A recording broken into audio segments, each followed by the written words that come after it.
on to Episode 2. the progress. Everyone should get a little bit better, hopefully. Hopefully, trial and error. Yeah, as we learn this thing. I think we didn't really go over how Roman passed away, so we can just, not that we're going to get into too much detail of that situation right now, this early, but it's still really hard for us to talk about. So we can let people know that he was 13. His birthday's August 23rd, 2011. And on October 14th, 2024, he passed away in a ATV accident. Yeah, so heavy day. That was actually Thanksgiving Monday. We had a beautiful weekend. We had family over the Saturday, and it was just such a nice time. The kids stayed in the basement most of the evening and played what cousins do. Like, they were just like doing crazy stuff, hiding in the closets and scaring each other, and you could hear them laughing for hours. So they just had such a beautiful day together, and we had a bunch of family over. And then Sunday we literally chilled, and Roman said that it was the best day ever because he did what he loved to do, which was just hang out, be in PJs all day, cuddle us, cuddle the dog, play video games with his friends. And then Monday was Thanksgiving Monday, and we wanted to spend some time together as a family. Yeah. And that went very south. But yeah, that is our story. Yeah, I mean, the only good thing, I guess, is that like it happened in an instant, and it was just over, like that. So Yeah, no suffering. no suffering. That was one thing that kind of gave us a little bit of peace as we went on. Even right away, I guess some part of it, not right away, but early on, I would say some part of knowing that made it just like a touch, like, I don't know, bearable, I guess, because I mean, there's something to, like, if 1 second you're here and the next you're gone, that kind of, Well, like that's less what we suffering. even pray the rosary, like you pray for a happy death. That's literally what you pray for, right? And what a better way than enjoying with your family. Like, mind you, we wish that day never took place, but we can't pick and choose when our time comes. So you gotta hold on to the little bits of peace that you can in this situation. And luckily it was like that. Like, we were sharing laughs together, and then it was just over. So yeah, it really did kind of end that way anyway. And I guess you have to be thankful for. Well, we for had that. a beautiful weekend. It was a perfect family weekend. Yeah. The day before, even that morning of. So Yeah, it was we just great. gotta try to hold on to that as best we can, even though we're completely shattered. Like, even today at work, I was mopping the floor, and all of a sudden I just started like bawling my eyes out, and it's just like one little thing, And that's it. and it's very triggering. Do you believe in fate? More and more now, and when you kind of look back to those moments,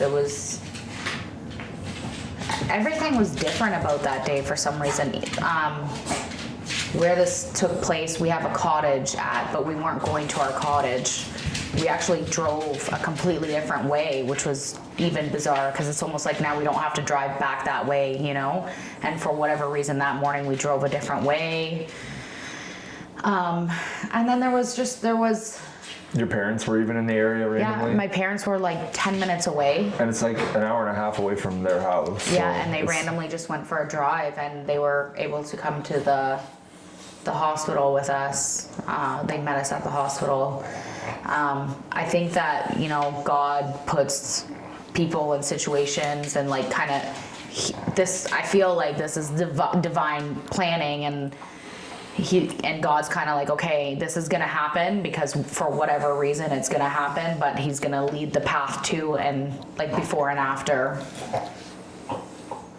Yeah, it's one thing I was reading today, actually, like, says that in the Bible, God is the Bible teaches that God is in control of everything, including human history and individual lives. And then I've seen another one is Proverbs 16:9. So the heart of man plans his way, but the Lord establishes his steps. And I was thinking, like, I know you have like free will, but you also have like you said, kind of divine intervention, right? Like, so I've been feeling fate has been there from time to time. Like I never really thought of it before in the past. So I wasn't necessarily like a believer in anything like that. But then like over the last at least maybe like 3 years, I've really noticed fate has been like coming into my life, and I've been like saying it to you even with like different things in business and in work, like things just happening with no idea of how you'd get there, and you just end up there. And like sometimes it was for the better, like in business and stuff. Like I would start a business and have no idea how to get to where it needed to be, and it would just end up there, you know. So I kind of just put it out there, started it, and then it happened, right? And then this time I feel like fate kind of came and bit us the other way by, you know, taking Roman, but it's still even in that there was signs of fate, like.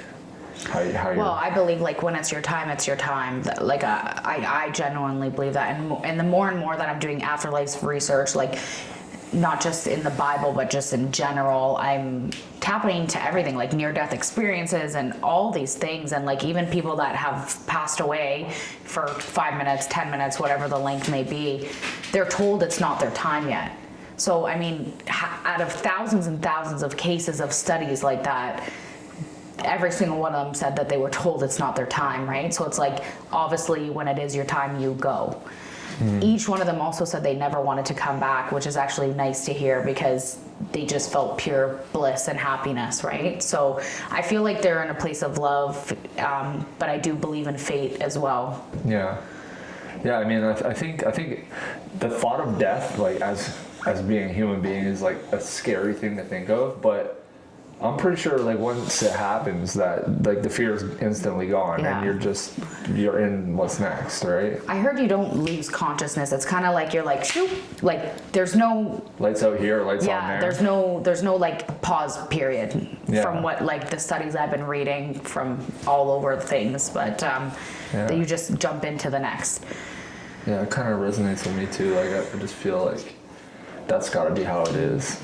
I feel like we're all longing to be in heaven, to be honest. Like, I feel like life here is hard, where life is like meant to, like, I feel like the more struggles you have, the more depth you get and the more spiritually awakened you become. So it's, you know, this is where we go to learn, and this is where we go to struggle it out, you know, and the more that we can walk in the path of Jesus or just be a good person, the better we are when we cross, right? Yeah. It's like being a beacon of light, being a beacon of hope for people, even in the depths of the trenches, man. I think it kind of depends how your life is going here too. Like if you're living like a fast-paced life, I think you get more detached from spirituality, and you know, and then when you need God, you know, you kind of lean in on spirituality more, or like not even just necessarily when you need it, but just when you're on a better path, or you know, when your goals are set or better aligned with more than just the day-to-day stuff. Just the basics. Yeah. I feel like, yes, that like people lean on to faith and stuff when things are bad, but I feel like when it's this degree, you can't backtrack. Like I can never just care about stupid shit again, you know, like I just can't do it. Like even living a mundane life now is very challenging because you wake up, your heart's broken, your mind's spinning, you pull yourself together, you get to work, you put on a mask pretty much for everybody around you, and then you go home and you're broken and you're sad and you're crying. That's hard to do. It's hard to go to work and do that stuff on a good day, let alone when you have such a big thing on your plate. So I just feel like, yes, we have to work to provide and all of that stuff, but like I feel like I'll never lose this piece of me again, you know? Yeah. I'll never backtrack from here. No, there's no, like, life has changed for sure. Like, there's no there's no going back to the way things were when something like this happens. It's a whole like road that breaks off, and now you're on the other side of it. So. Yeah, that's what I mean. It's like not even, no matter if our life starts looking a little bit better than this, or we're feeling better, like I'm never gonna let this go. Your heart will never be whole again, right? Yeah. That's for sure. Like there's. Yeah, it's you gotta accept that your life is always gonna be filled with some pain, like no matter what. This is your child, you know. It's not something that's ever gonna feel okay. Yeah. But that doesn't mean that there's no hope either, because you know, if I always put myself like this, if I was on the other side and I was the one that passed away that day, I would not want you guys to be broken to the degree where it's like you can't live at all, you know. So my goal every day is to think of Roman, obviously think of Bella and you still, but also think of Roman still, and be like, you know what, like I don't want him, if he comes and visits me, to always see me down and out, you know. He's gonna see that sometimes, and but I want him to see that, like, you know, I'm pushing through for him. I'm still a mom, and that's what we do. We get up, and you do too as a dad, right? So what's one thing that you wish people understood more about your grief? Just that it's not over. Like, I feel like a lot of people think that it's been 4.5 months, and they think that, oh, like that's obviously he's past it, or not. Maybe like they don't think I'm completely past it, but maybe they think that I'm at a place where I'm a lot stronger than I really am. So that's just not the case. Like, I have a hard time. Some days I get by okay if it aligns well, but if I gotta step outside my comfort zone for almost any reason, that's when I'm having a really hard time, like, to just even get by. Like, I'll be counting hours, or, you know, or just trying to get home. And even this week I left a couple of days early and just came straight home, and I just, I don't know. And sometimes I wake up and I just get my ass kicked by it too. Like, right from the moment I wake up, I just know. Yeah, it's gonna be one of those days. It's gonna be a day like that. And I'll try to power through it, and it's like, when it's gonna be one of those days, it's just gonna be. Yeah, it is. And like, if I'm lucky, by the time I go to bed, you know, maybe I've done enough things to help myself to kind of be in a little bit better place. But I think for me, I would say, like, grief is exhausting. So it's like, again, back to what you're saying, is like people are kind of I don't think people are expecting us to be over it in 4 months. I mean, like, that's. They just don't understand. They just don't understand the depth of it. You can't too. No. Honestly, sometimes I still don't know how to talk to people that have been through it, like things like us. Yeah. Myself, because it's so outside of nature. Yeah, there's just no words. That's just the way there is. It's just no words. But the exhaustion, the physical exhaustion that comes with grief is like next level too. It's just, you're so tired. So it's, you know, the normal tasks that people do, I get so tired from it. I have to like go home and go to bed, or lie down and take a break, right? So just like, I think putting less on our plate, putting less on your plate as much as possible is a good idea in the first bit of time, I find. Yeah. Do you think we're on two different healing paths? I think we're on the same healing path, but I just think we're doing it differently. I mean, our cores are all the same, but you're your own person and I'm my own person, and we've always kind of been polar opposites to some degree. So I think the path is the same, but the journey's like different, you know? Completely different. Yeah. That makes sense too, even like from a godly perspective, if you think about it, because we would be here for our own purposes and for God's own plan anyway. So like, it shouldn't really look the same in many things we do, because even though we're together, we're, you know, family unit and stuff like that, we still have like our own life paths too. So a lot of things should be, and it makes sense if they are different, right? Yeah, we just have to support each other with it. That's key, right? Yeah, there's places that we differ, and then there's places that we have to come together too. Yeah, exactly. For sure. Has there been anything that anybody's ever like has said to you that's been more like offensive, or what's something that people say to you that like you're like, ugh? Honestly, people are mostly very careful not to kind of overstep the boundary with this one. I noticed, like, in almost all other ways, people would always overstep on anything else. Yeah. You know, that wasn't so important, but on this one, I think the only thing that people do is maybe some awkward stuff. Yeah, it's awkward. But... Yeah, because again, it's just really hard to know what to do anyway. So I don't fault them for that either. But it's not really, no. I would say for myself, like, mind you, I'm in like the medical aesthetics industry, so I see multiple people. So I have had questions like, what happened? Where, like, just who was driving? What was this? And it's just like, dude, like, no. Yeah. This is a weird one for me because I thought when I went back to work that it was going to be like that for me. And it turned out that like guys just are way better at dealing with shit like this, and not one person overstepped and asked me like things like this or anything awkward. They completely like, that's good. They handled it so well, and I was shocked. All my work life was good, my friend's life, all that stuff too. And then yours turned out to be different. I don't know. I'm surprised about that. Yeah, but it is what it is. It's gonna be what it is, right? Like, it's just, some people just don't know, and some people want to know because it's not natural for a 13-year-old to pass away. So they're like, they want to know what happened, and maybe it's like they're like, can it happen to me? That's a big one that I think. You know, the other thing is like, kind of on the topic is, I feel like now that we're 4.5 months in, I'm like, people have, I feel, shied away from me a lot. Like, the people that I thought that are going to be super close and like, you know, they're like showing up and stuff like that, it's like ghosts, like not even like, hey, thinking of you, or, you know. And I don't hold it against them because I get it, it's deep and heavy, but it's also like, I think if you are like close to somebody that's going through a deep grief, you don't have to even ask like, hey, how are you, if you don't want to get into the details. But I think a quick message out saying like, hey, we're thinking of you, we love you, just so they don't feel so alone, because grief is already very isolating. You have your own path, your own feelings, and nobody knows what those are. So then it's like, when you look at your life and so many people have stepped away from it, it just makes it 10 times worse. Mind you, you also get tenfold of new people that you didn't think would be so supportive. That's what I was just gonna say. It was surprising to me about the people you think would be there weren't, and then the people that you wouldn't have expected to were. And new people even, right? And like, the people that are showing up are just so freaking genuine, and like, they care so much.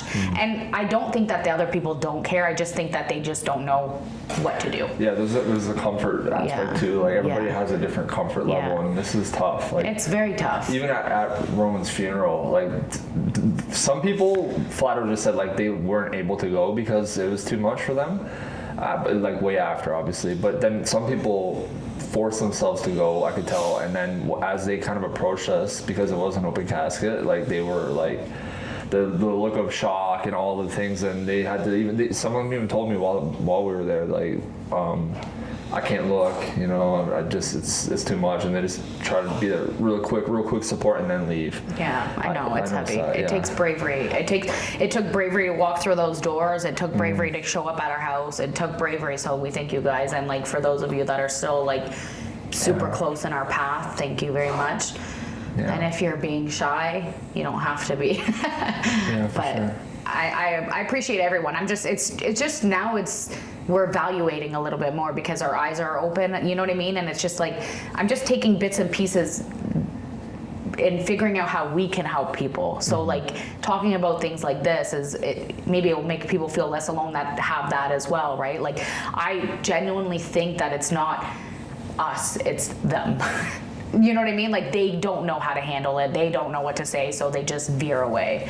Yeah, it's tough. And probably, I'm assuming some people feel like they are trying to avoid the heaviness of probably even being around us or something, you know? Yeah. I think that's probably a thing too. The people that I know that have lost children, it's so heavy, I get it. And like, there's days where you're down, dude, and that's okay. Like, I say, I hold space for those people, but also, man, these people are the best people I've met. They are the most genuine, they have the biggest hearts, they have the most empathy, the most, like, they're beautiful people, man. And like, I wouldn't want anybody else on my team because they're awesome and they're freaking tough as nails, you know? So when you go through a lot of shit, you bring a lot of enlightenment, and that's just the way it is. I think that, I don't think you ever fully heal from child loss. I'm just gonna be honest. I know that people say you can heal. I think that you can improve and become stronger. But like, I feel like my heart will always have a hole in it. So I don't know really if you can fully heal from this. That sounds pessimistic, and you have to remember we're only 4.5 months into this right now, so our pain is very, very deep. What do you think it is to heal? From this, it just maybe a little bit less pain, but I think the sadness and the memories and all this will never change. So like, I think we'll always be the same amount of sad when we think about it, but then maybe, you know, it just happens less frequently that we're thinking about it as we kind of move on in life and try to, you know. I'm hoping, like, because obviously we have PTSD, so I don't ever want to be stuck on that day, because that's not who Roman was. Roman was so much more, and he was amazing. So I'm hoping as time moves on, we like sort through our emotions with that. And like, I always ask God, I say, like, lighten the images for me, but don't take them away, you know, because like, I never want anything of Roman to be taken away from me, not one thing. So it's like, I just want those lightened so I can think of him as who he truly is, and not just those moments, right? They're sacred moments, but there was the worst day of our lives, right? I think the worst too is like, I'm scared of, you know, even like when Bella gets married and stuff like that, it's gonna be such a beautiful day, but there's still just gonna be that void, you know, like it's just gonna be like her brother should be there, or you know what I mean? So it's, I don't think that you fully ever heal from this. I feel like you can like become stronger. And I want to say this because I'm a firm believer in this. Like, pain is guaranteed in this, but suffering is not. Like, I think they are two different things. So you can be in pain, but you can choose not to suffer, you know? And I think with time, the suffering subsides, the pain stays. Yeah, like if you're your own worst enemy during this, you're gonna suffer, you know, if you're abusing your body or like self-inflicting more wounds. Well, guilt, like replaying guilt, like coulda, woulda, shoulda, could I have changed? What didn't I change? What did I do? If you live in that, you will suffer for a very long time. That being said too, though, like I do struggle with that, you know, day to day. Of course. I try to remind myself of, you know, when I can or what I can, but yeah, that one's a tough one for sure. But I think that'd be like the one way that I do suffer in this is just. So the thing with that is you have to, and I totally understand that, and I think that of both of us, like there's days where I blame everything on myself. Like you probably feel the same way. I'm sure even Bella has mentioned it, and like. Just wouldn't make sense that she would blame herself. But I think no matter how or what happens, you always will think, what if, or did I? But if you're gonna have faith, you have to have faith fully, right? So if you have faith in fate, then there's nothing that could have been done anyways, right? Like if you believe, you have to believe entirely. Yeah, and that's what helps me get through when I do start blaming or getting, you know, in my thoughts like that. I just remind myself that for one, we've seen some signs, and those signs have been so profound. And if those signs are real, that means God is real, and that means Roman is somewhere, you know, other than, so like he's there. So then it reminds me that it's okay. It's okay to die even. You know, I think everybody is born, but everybody's gonna die too. We're all born dying. That's one thing that we all have in common is we're all gonna die. It's the thing that's the most shunned. Like it's even a lot of people I know. I'm like, I look back and I'm like, oh my gosh, how did they like not post about that? Or like, it's almost like they just hold it in, and maybe that's their personality. But Roman's light's flickering right now. Is it? Yeah. In his room? No, in Bella's room. Sorry.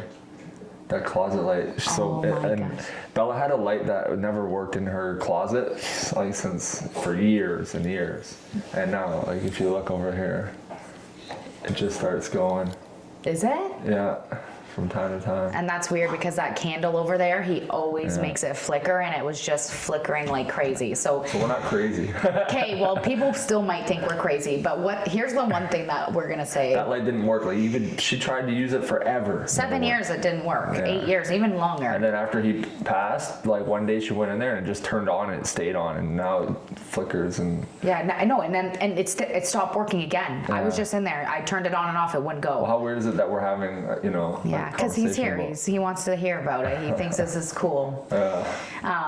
One thing that I'm never going to let people do is doubt me into anything anymore, like regarding my child or like what I'm feeling or seeing. Like, I don't care what anybody says, like, because there's going to be people that are like, oh, that's a coincidence, or oh, that's wrong to be doing that, or like, you know, believing in that stuff. Like, there is nothing in this world that is going to hold me back from my kid, and like knowing that he's still here because he's showing me, he's fighting for it. Like, he is so strong. It's not deniable. Like, from playing with lights to like popping up images on our phones, like changing music, like when we take a picture, images that appear.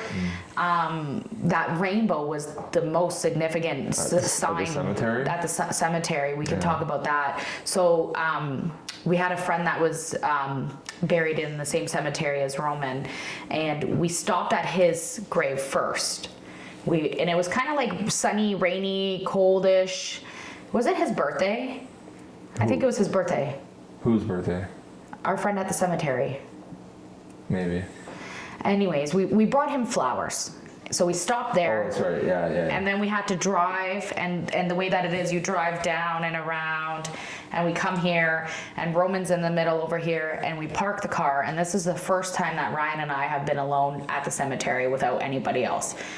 And as we open the car door, so we've already been over here for 5 minutes, take our time, come here. As we open the car door, Roman's grave is there with all his flowers that he was just buried a couple days before, and there's a rainbow like end to end, perfect, and he's in the center of it. And I had my phone out, so I have pictures of it, and we could upload it to show them if you'd like. But Ryan was gonna go grab his professional camera, and by the time he turned around, it was gone. Yeah. So it literally lasted for like 60 seconds just for us to see. And it was like a half moon rainbow, like from one horizon to the other. Yeah, you could see both ends perfectly, which is so rare. But even more than that, all of a sudden I get a text from Bella, which is she's our daughter. She's not even with us at the time. And she's like, look, Mom, a rainbow. Roman made it for us at like the exact second. Yeah. So it was just like, again, and I think there's a quote in the Bible that talks about rainbows and Jesus's kingdom. Would have to look that up, but there is something like that. So it was just a beautiful sign, and I literally remember like dropping to my knees and asking Ryan, I'm like, am I crazy? Do you see this? You know, because it was just a moment, and then the feelings that come with it. Like, one thing I can say is, you just know. You know, there's no other way to describe it. You just know what you know. So the verse you're talking about is Genesis 9:13-15. I have set my rainbow in the colors, and it will be the sign of the covenant between me and the earth. Whenever I bring clouds over the earth, and the rainbow appears in the clouds, I will remember my covenant between me and you and all living creatures of every kind. Never again will the waters become a flood to destroy all life. Yeah, so he did say after they flooded the world the first time, with Noah's Ark and everything, that it wouldn't happen again. But it's like what I get from that verse is like the heaven and earth thing. Yeah. Like, it's his covenant to, like, what we're promised is eternal life in his kingdom. So that's the covenant to us, right? Mm-hmm. Yeah, that was the craziest rainbow I ever saw too. And it was just for us, and Roman was perfectly placed in the middle. In the middle of it, yeah. That was a wild part. Yeah. And the first night that Roman, or second night, it was see, I have such a blurry memory, but my friend made us this lantern with a picture of all four of us, and we put a candle in it, and the candle, I slept on the couch that night with my mom, and the candle was so bright, and all you could see in the image, all three, like me, you, and Bella, were put out, and it was just Roman lit right up. Yeah. It's crazy. All night long, it was just him, and it didn't make sense at all. Why? Because it's like we were all in the same color clothes, but it was like he was like shining there for us. Yeah. So, but we should make a podcast episode that's just based on those signs, because there's so many. I was just gonna say that we'll do that in another episode, because there's so many. There's just so many to go through. And it's so profound too. Yeah. Like it's more to come. Stay tuned for more to come.